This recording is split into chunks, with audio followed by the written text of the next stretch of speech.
Salutare, dragilor! Diavol fragil al lui Radu Găvan este cartea ce m-a scuduit zilele astea. Am citit despre Radu Găvan acum câteva zile un comentariu în care se spunea că ar fi un Dostoevski al României pentru felul în care intră în frământările sufletului.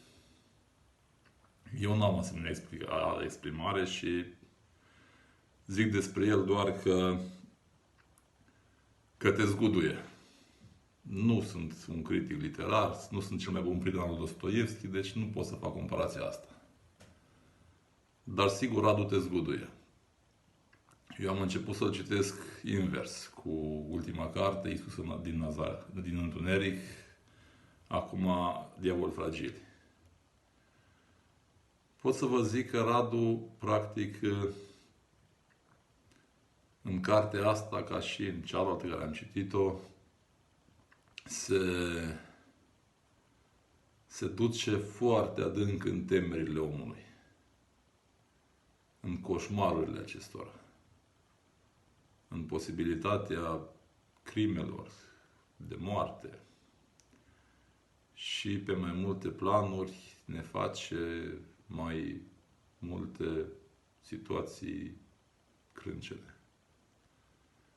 Copii care dispar, copii care cresc în spatele unor crime, mame care dispar, tată care se spânzură, copil răvășit care își trăiește viața foarte greu. Și efectiv te zguduie.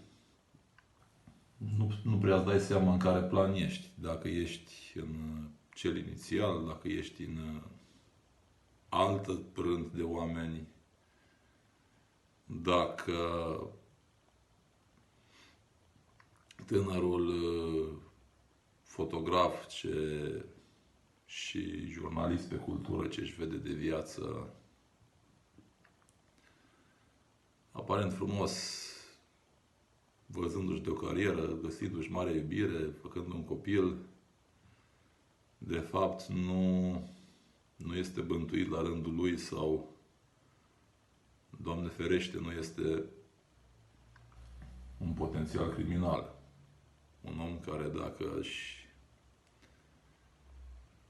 dă de pe el spuza de educație, de umanitate, se poate transforma într-un monstru. Găsești în cartea lui Radu undeva expresia asta, că de fapt umanitatea are o poșghiță mică de civilizație și doar monstruozitate dacă dispare această civilizație, doar rău, doar un lac fără fund, vâscos de rele. Ce pot să zic este că dacă sunteți mai slăbuți, dacă sunteți influențabili, dacă nu duceți exprimarea urâtului, nu o citiți.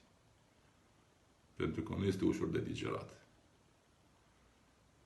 Dar în momentul în care citești Radu Găvan, pe lângă zguduiala asta, te face efectiv să simți, să fii curios, să vezi unde se termină, să tragi de carte, hai să vedem încă un pas, deși aparent sunt lucruri oribile, simți că undeva, de fapt, sunt doar imaginație sau că apare și o luminiță, o lumină,